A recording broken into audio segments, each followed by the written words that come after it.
Rahaba tompoko lafinaritra tompoko vavy hampifaliana no antranonay ao aminao amin'izao takariva izao ary indrindra anasanay anao mpitiavana anaraka ny fandaharana mahireza mahatanjah mino zahay fa novoerinao mandritra izao fandaharana izao ny tapany voalohany no andrenesantsika ianarahantsika ny torohevitra ara-pahasalamana iarana amin'ny docteur Andriatsina ary ny tapany faharoa ny fampahirezana iarahantsika amin'ny pastora Ratsarazotra Paul mazava ho azy fa ny hira no entintsika mandravaka ny fiarahana ko manasanao anaraka hatramin'ny farany.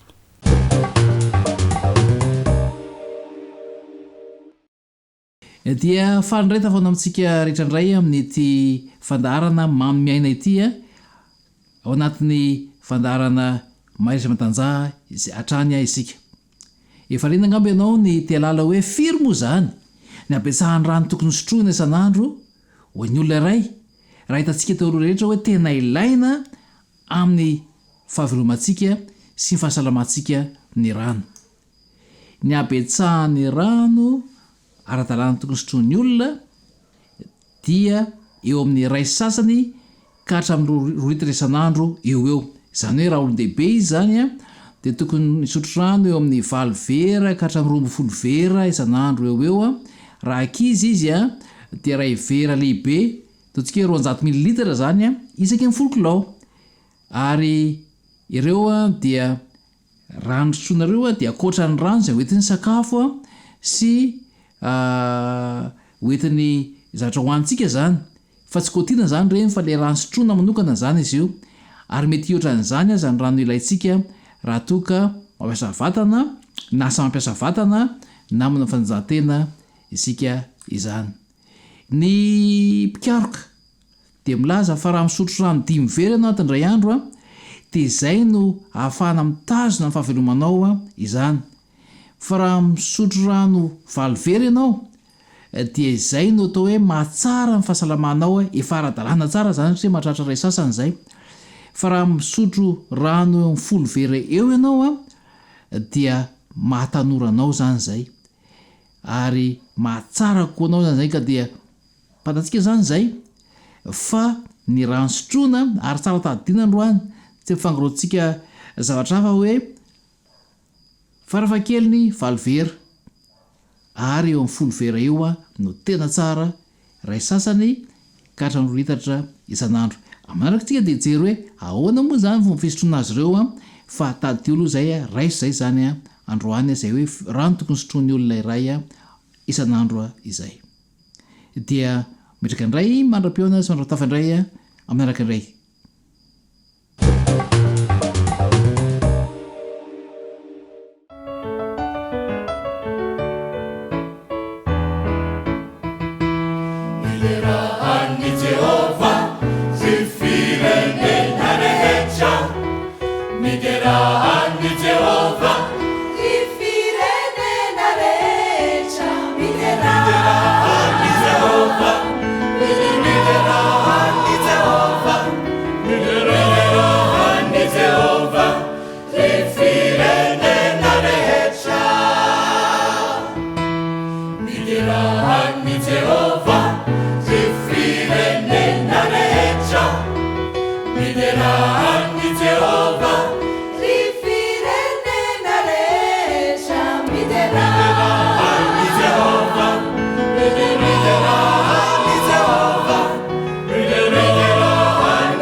Miderali uluna, miderali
fa le miaraba antsika rehetra indray tratrany ty fotoana androany ity andriamanitra ny fiadanany omba antsika menakafy ka ny fotoana zay iarantsika mandinika ny tenin'andriamanitra eto dia fotoana hitondra fampaherezana ho antsika tsiraray avy isambatan'olona, fotoana hitondra fampaherezana ho an'ny fianakaviana ary izany dia hitatra ihany koa amin'ny manodidina.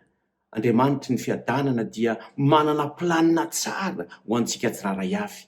Atonga ny tokantrano sy ny ankohonana mba ilamina sy irindra ary izany indrindra riavana nanompanantsika ary mbola manokana fotoana ampy isika andininany amin'ity fianakaviana ity sy ny ankohonana satria zava-dehibe tokoa izany mba androsoana eo amin'ny lafiny rehetra, eo amin'ny lafiny tsiraray avy, amin'ny sambatan'olona, eo amin'ny lafiny fianakaviana ary ny manodidina sy ny firenena mihitsy aza satria raha ny fianakaviana riavana ny tsy mandroso dia misy akony ihany koa zany, akony ratsy eo amin'ny lafiny rehetra. Ary raha ny fianakaviana kosa ny mandroso dia misy akony tsara eo amin'ny lafiny rehetra izany. Tamin'ny lasa isika riavana dia nandinika ny amin'ny tao hoe fitiavana voalohany. Ny hoe inona ny tokony atao mba atonga ny fitiavana voalohany ao amin'ny tokantrano mba iredareda, tsy hitsolopolopy na ho faty aza sanatr'izany fa mba iredareda indray, nandinika ny amin'izany isika. Ka izao hitantsika tamin'izany fotoana izany fa Andriamanitra dia mametraka na mandrotsaka fitiavana ao am-potsika ao, ary zany fitiavana izany dia natao ho kolokoloina.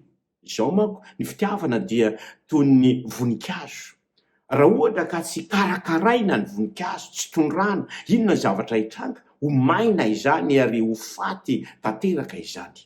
Koa amin'ity androany ity dia andinika isika ny amin'ny atao hoe inona no atao mba anakolokoloana an'izany fitiavana zany, ikolokoloana izany fitiavana izany. Satria Andriamanitra efa nametraka an'izany fitiavana izany. Raha namorona antsika Andriamanitra dia nametraka fitiavana ao am-potsika. Isika dia natao ity, ny vahotana no natonga fironana mba hankahala, fa Andriamanitra dia nametraka an'izany fitiavana izany. Ka inona ary ny tokony ataontsika mba atonga an'izany fitiavana izany iredareda? Satria Andriamanitra efa nanao ny anjarany izy ary mbola manao ny anjarany ihany koa izy amin'ny fampitombona an'izany fitiavana izany, fa adiditsika kosa ny miara-miasa mba hatonga izany asan'Andriamanitra izany ho tanteraka eo amin'ny fiainantsika, satria Andriamanitra dia tsy manery antsika izy, satria isika dia noforonina mba hanana safidy. Koa ilaintsika ny misafidy hiara-miasa amin'Andriamanitra, amelan'Andriamanitra hiasa ao am-potsika, satria izy dia efa nanome antsika izany safidy izany. Koa izao ary, inona ny tokony ataontsika mba hatonga ny fitiavana ao an-tokantrano ao, voakolokolo eo amin'ny lafina fampiarana? Nitsika tamin'ny lasany amin'ny hoe ny tokony atao amin'izany iverenana amin'ny fitiavana voalohany, fa amin'ity androany ity dia hiditra lalindalina kokoa isika ny amin'ny atao hoe fampiarana an'izany, ka atonga izany fitiavana izay banga de banga eo amin'ny tokantrano maro izany, atonga izany fitiavana izany mba iredareda, tsy ho faty, tsy hitsolopolopy, fa mba iredareda fatratra tokoa ao amin'ny tokantrano ao. Inona ny tokony atao azy?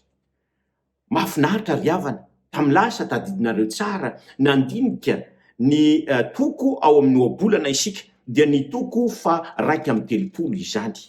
Toko fa 2:30 dia hitantsika tao ny amin'ny hoe vehivavy tsara, vehivavy izay manana ny maizy azy. Ka izao ry havana, raha mandinika io andalanteny io isika, izany hoe io toko fa 2:30 dia hita ao ny tsy ambaratelo, azahoana manolokolo an'izany fitiavana izany. Tsy ho an'ny renim-pianakaviana ihany, tsy ho an'ny vady ihany, ndefa mandry ihany, fa ho an'ny ankohonana ray manontolo. Ka izay lazaina ny amin'ilay vehivavy dia miatra ihany koa zany eo amin'ny raim-pianakaviana, miatra ihany koa zany eo amin'ny ankizy.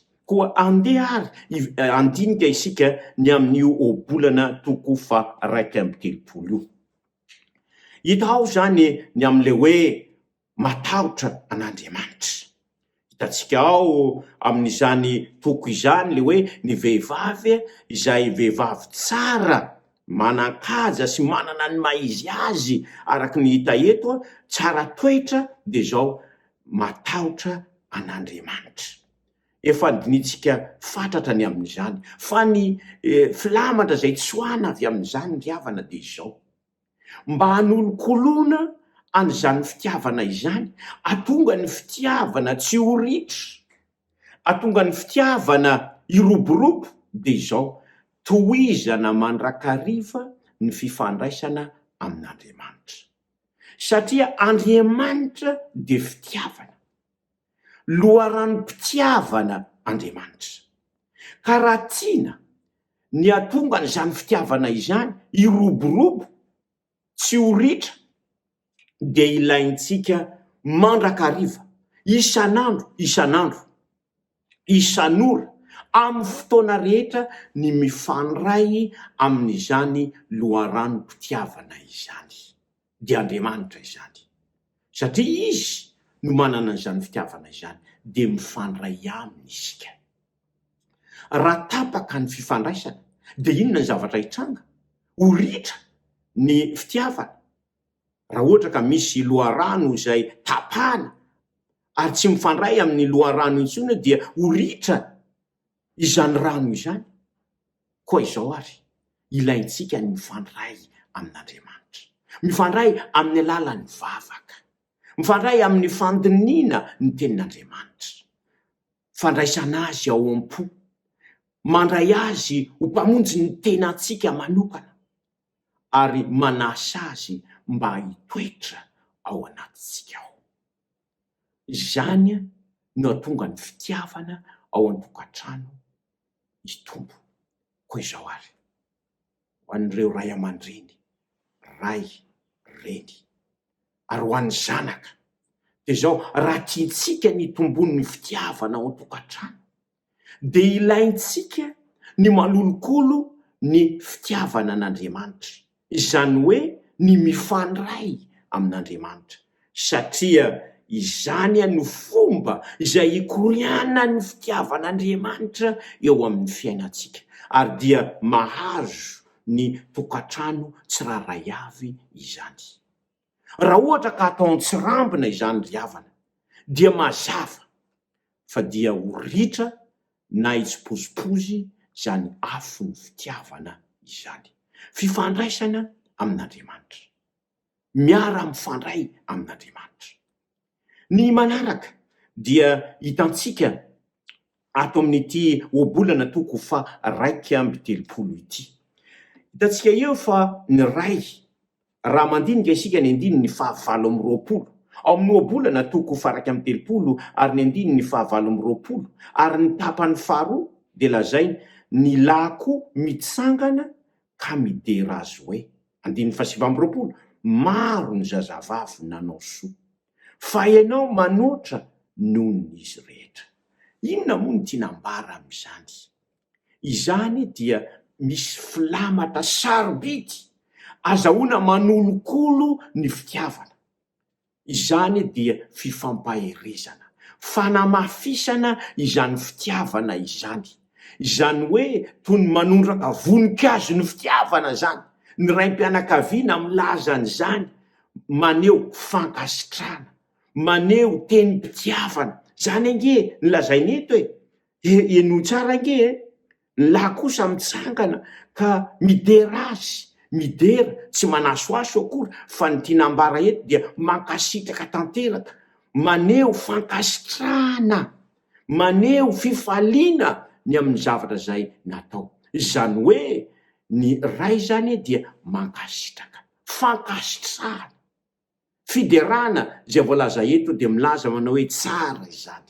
Tsara ange zao zavatra ataonao zao raha matoa, tsara ange zany ataonareo zany rakizy. Raha misy zavatra mba tsara zany dia aoka ho lazaina izany marina aloha fa eo amin'ny fiainana misy ihany ny zavatra zay tsy mety de zao tsy maintsy ahitsy ihany koa zany fa izao ny zavatra tsara no asongadina bebe kokoa ndraindray ny zavatra ratsy ery no asongadina zao misy zavatra be debe mba efa mandeha tsara ao atokantrano ao de hodintsy hita izany zavatra zany fa iny zavatra anankiray iny no izingizinina eo eny nanao an'reto anareo nanreto fa izao kosa nanao an'izao zavatra izao makivy zany zavatra izany izany hoe tsy tokony zany asongadina zany zavatra zany marina fa tsy maintsy atao ny fanotsiana tsy maintsy atao ny fanarenana ny zavatra zay tsy mety ao atokantrano fa ny zavatra la voalaza eto de zao tokony hianatra isika ny ankasitraka ny fankasitrahana zany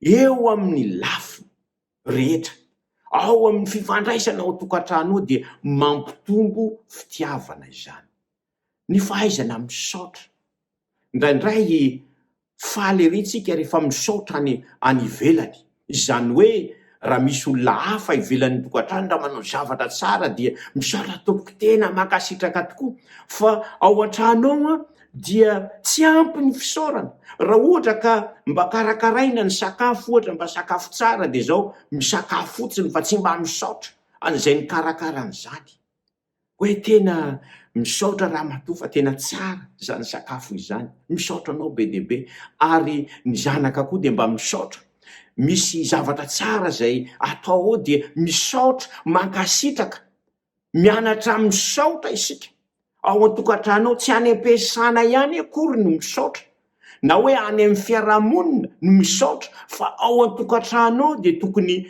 hisaotra isika ankasitraka isika satria izany no mahatonga ny fankatiavana iroborobo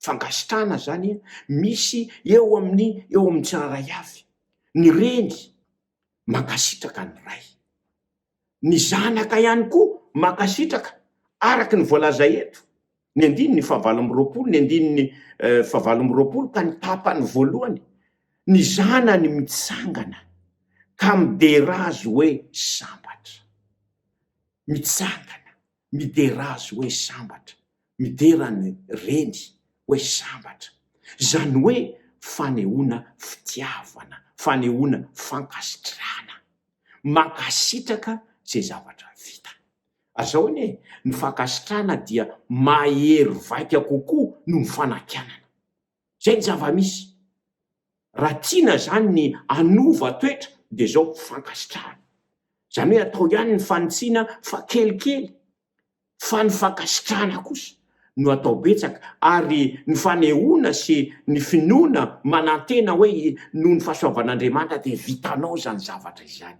aza matahotra fa tanteraka zany zavatra izany Andriamanitra de nanomeanao hery zany de mahatonga fiovana eo amin'ny toetra ny olona tsiraray avy koa izay zany ny zava-dehibe eto zany hoe mankasitraka ny ray mankasitraka ny reny mankasitraka ny ray ny ankizy mankasitraka ny ray aman-dreny mifanoana mifampahery zany zavatra tena ilaina zay le fankatiavana zany hoe atreto aloha zany dia hitatsika miariary eo ny amin'ny hoe inona ny tokony atao voalohany araky ny hitatsika eo dia kolokoloana ny fifandraisantsika amin'Andriamanitra ny fiara-mivavaka ao tokantrano ao ny fifandraisan'ny tsiraray avy amin'Andriamanitra manaraka an'izany de kolokoloana ihany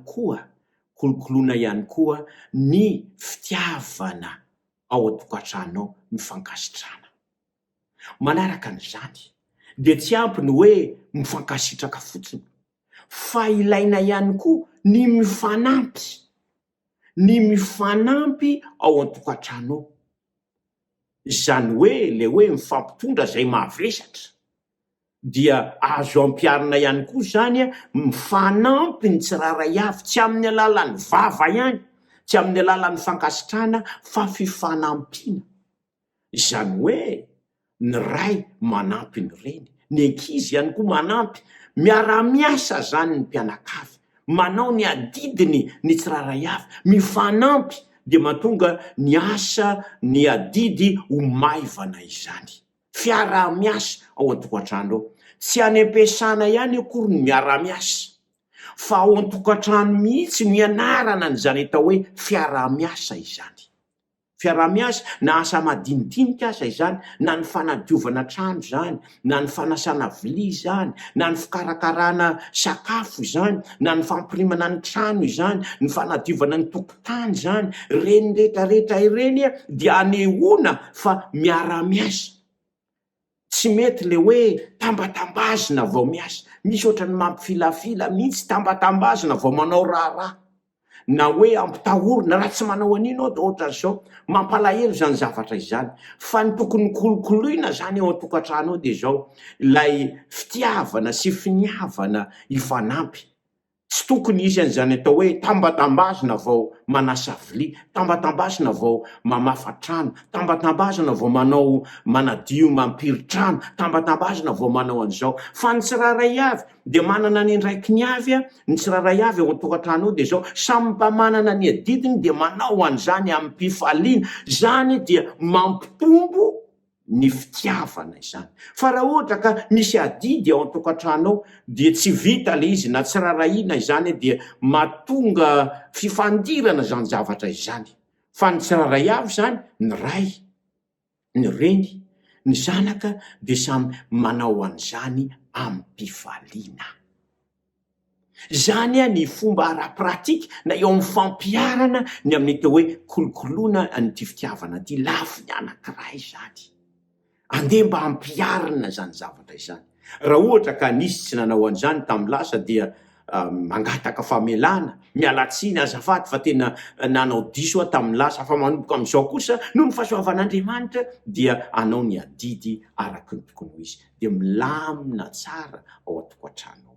Mangataka amin'ny tompo, ary zany no tonga ny tokantrano anana n'izany fitiavana miredareda izany. Zany ny fanolokolona ny fakatiavana ao an-tokantrano. Manaraka an'izany, ny tokony atao ihany koa mba ampitombo an'izany fitiavana izany dia zao, hita soritra izany ao amin'ny toko faraky amin'ny 7:9-20. Izao no voalaza eto: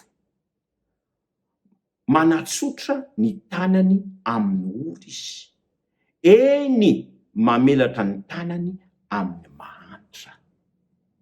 Izany hoe misy zany le fifandraisana amin'Andriamanitra, dia misy ihany koa le fifandraisana amin'ny tsiraray avy, fanolokolona ny fakatiavana ao an-tokantrano ao.